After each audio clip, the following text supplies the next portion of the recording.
Starts. It's your old pal Jordan the Lion and your old pal Jaw, and you can see we're standing out in front of Dearly Departed, and today we are doing a fan meetup tour. Me, Jaw, and Scott Michaels and my bad grammar are hosting a tour today on a van all around Hollywood, and we're doing some places today that I have not done in any of these tours yet, so this should be a great day, and it's going to be really cool to meet some viewers of this channel. So Daze with Jordan the Lion, Scott Michaels, Dearly Departed, and Jaw begin now. There go the other two co-tour guides. Hello! I see you all met Jaw. He's making the rounds. Good to see everyone. He's in a good mood today. Hi! They think they signed up for a tour, but they're actually dog sitters. Are you having fun, Jaw? We always have a great time on these tours, and I'm sure today will be no exception. And away we go. Quote Brad Pitt in Once Upon a Time in Hollywood. Alright, so our first stop is going to be, we're coming up to the corner of Santa Monica and Vine, and this was, in my opinion, one of the coolest and most influential recording studios of all time. It was Goldstar Studios. One of the things that got me into playing music was Ritchie Valens, and Ritchie Valens recorded La Bamba and Donna here, as well as Eddie Cochran recorded here. Brian Wilson did the Pet Sounds album right here on this corner, right where we're pulling in now.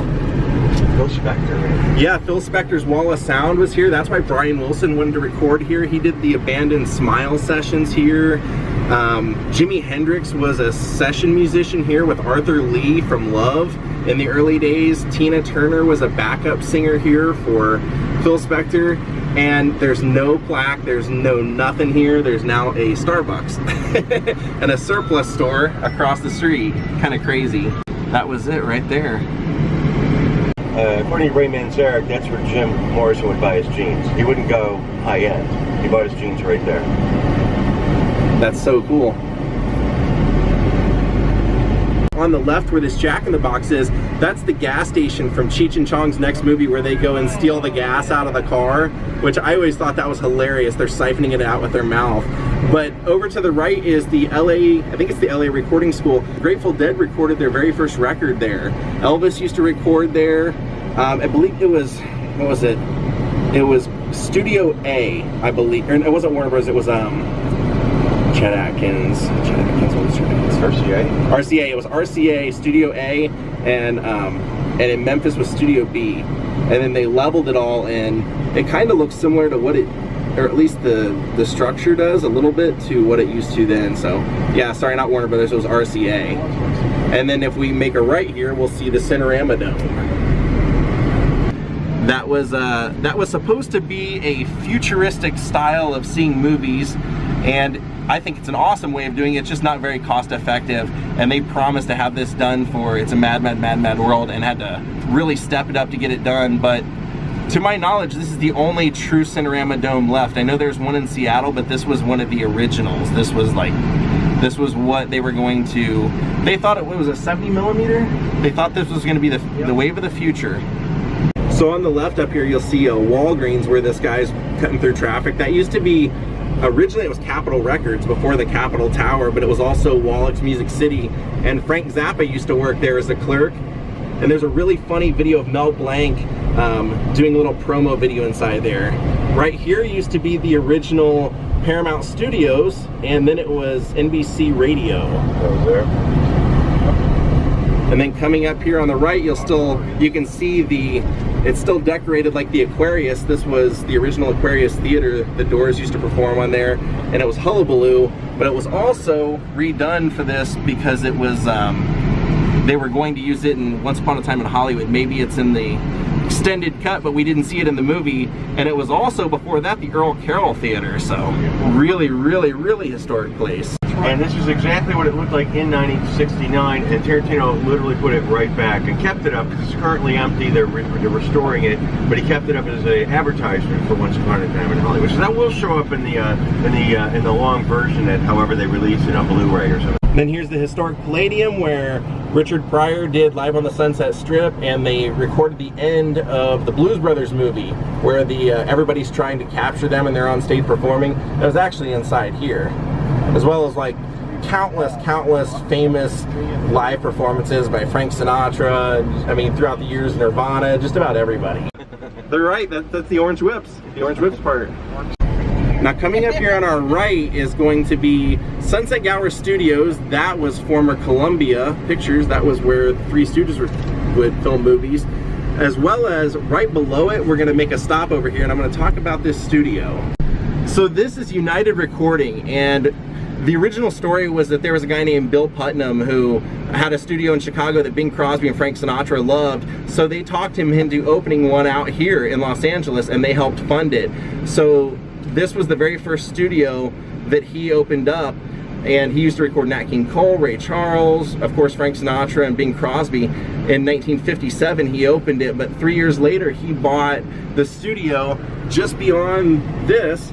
It was called, originally it was called Western Studios, and this is where Elvis recorded the music for like the '68 comeback special. This is where Brian Wilson recorded California Girls, and he used to record all the early Beach Boys stuff here until he got into the Phil Spector sound and decided he wanted to move it over to Goldstar, which we've already been to. And I remember reading a story about how the engineer here was heartbroken because he knew how genius Brian was, and he even said, like, what is it that you want out of a studio that we can't give you? And he just said, the sound. Also the Mamas and the Papas recorded there. Weezer recorded one of my favorite records there, and it's had numerous names over time. It was like Ocean Way and Cello Studios and all that stuff, but they're both back to being like under some hub of United Recording. So coming up here on the right, you'll see this KTLA tower. That was originally Warner Brothers in 1923, and that's where they filmed The Jazz Singer. But Gene Autry ended up buying that and turned it into studios, and they did, I believe, WKRP in Cincinnati and tons of TV and different things there. But this is the old original Warner Brothers like front facade. They were here until I believe 1930 when they moved to the valley, or to over the hill. Ja, how's the tour going? Actually, I haven't vlogged the next thing that we're gonna see. We're going to the Home Depot on the other side of the 101 freeway over here, and I've been here for 20 years going to this place, and just recently found out a lot of the stories here, and this is kind of a cool place. It used to be called the Stardust Ballroom. Behind some hedges that just explain that this is where the Television Academy began. And you really, if you didn't know it was there, you would never, I just happened to, I was going in and I don't know how I spotted it, but so we'll just drive through the lot really quick and pick up some paint. One of the cool things about this place was that, like Scott mentioned, this is where the Television Academy started, but eventually, there was a guy who was a big band leader.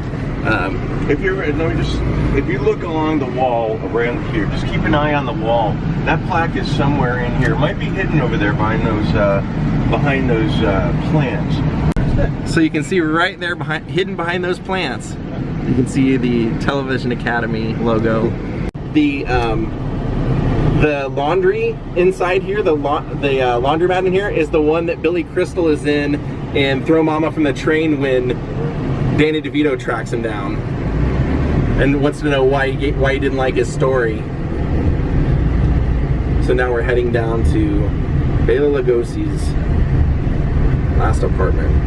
5620 immediately to the left. Yeah, that's crazy, and it looks like they have some availabilities for rent. Wonder how many people have lived in there since him and probably don't know that that was his sad ending. I mean, that was pretty sad. He was really a talented actor, and he just made a lot of bad decisions in his life, and in my opinion, he never really did other than Dracula, he never really did the kind of movies that he was capable of doing. He like strong-armed a lot of people to get his way, and then had to settle for things he didn't want just to make a living. So now we're heading up to something I just vlogged over the last 2 weeks. We're going to a new fire station. So right over here to the right is the fire station that I mentioned a couple of vlogs ago about Scotty Bowers and his claim of hooking up celebrities at the gas station that he worked at for their secret lifestyles, and this was the place. I don't know, you know, there's a lot of people that claim that whole story is bogus, but it is definitely a part of this town's history now because of the books and the documentary and him telling the stories and everything. Kind of crazy to think that all happened right there.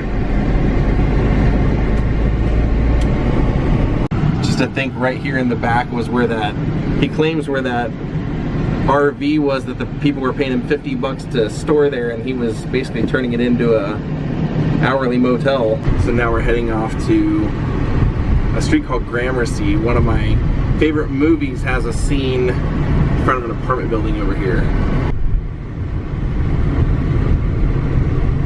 So this apartment right here was in Naked Gun. This is where Priscilla Presley lives in the movie when Frank Drebin, during the music video scene for I'm Into Something Good, they end it by him walking her home to her front door.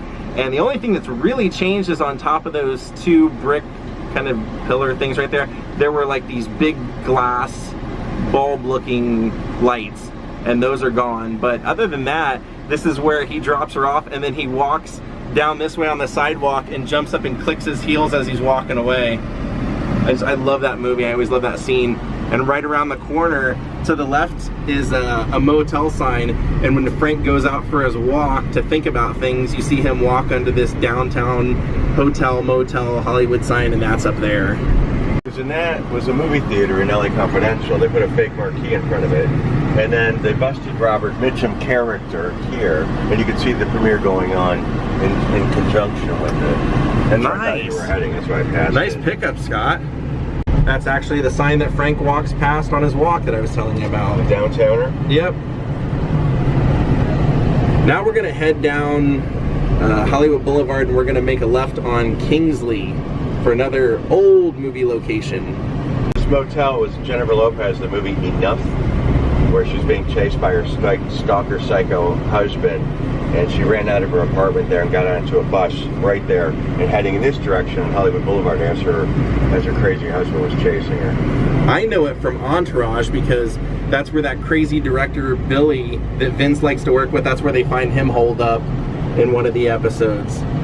So up here to the left at 1829, this big white place, this is Fred MacMurray's apartment in Double Indemnity. When he comes in, he drives his car in, you kind of see a flash of him driving down this road and then driving into the parking structure. He lived right here, which is like a classic. I mean, that was one of those movies when I started getting into old movies, everybody said, have you seen Double Indemnity yet? That's like the best one of them all. One of them, yeah. Seeing Fred MacMurray as a bad guy was really different. And then up here on Franklin to the right, we're going to be going to, well, we're going to go past the infamous Jaws house that George Hodel lived in, that they have suspected that maybe the Black Dahlia was dismembered in. We're going to be going by that. That'll be to the left, right up here, pretty close to the corner of Normandy. Yeah, they call it the Jaws house because of its similarity to the shark poster in Jaws, in the movie Jaws. And George Hodel was the, and he raised, well, his father was George, wasn't it? Steve Hodel's the son, and he had a daughter. And George Hodel was he's a pedophile. He was a sexual deviant. He was put on trial for incest. And he was one of the first, he opened the first free clinic in Los Angeles. And since the Black Dahlia was found without her sexual organs, without her ovaries, they thought it may have been abortion that he went, you know, a little bit crazy with. Well, didn't they say that he was friends with the artist Man Ray, and that he was supposedly doing that as like the Man Ray art? Yeah, the Lips Over Hollywood. With John Huston, and there was a whole curvy bunch of people that he hung around with. But this is the house. It was used in The Aviator. It was used in, I shot an episode of The Girls Next Door there. Albert Decker famously autoerotic asphyxiation he took it to a 100th degree. And he was a former California State Assemblyman. It's the next one. And he was also in the Wild Bunch, and he was Dr. Cyclops, and they found him hanging in his bathtub with all sorts of lovely things written on him in lipstick, hypodermic needles in his buttock, a noose around his neck, tied around the shower head, held in his hands. But it was accidental. Staying in the theme of autoerotic asphyxiation, I did an episode of the Layover with Anthony Bourdain. And you know how he died by hanging in France. While I was taking him on the tour, he specifically asked me straight out the bat, is there any autoerotic asphyxiation on this tour? And that showed up in the show too. No so then he found hanging in France. So I don't know. They say suicide. I think accidental. Well, my friends, our tour today went so long, it enabled us to have 2 videos out of it, and I thought this was the best place to stop it. But come back and see me in a couple of days when the next video goes up, because that one's a little bit longer and you won't want to miss it. Have a great night, everyone. We'll see you then. Goodbye.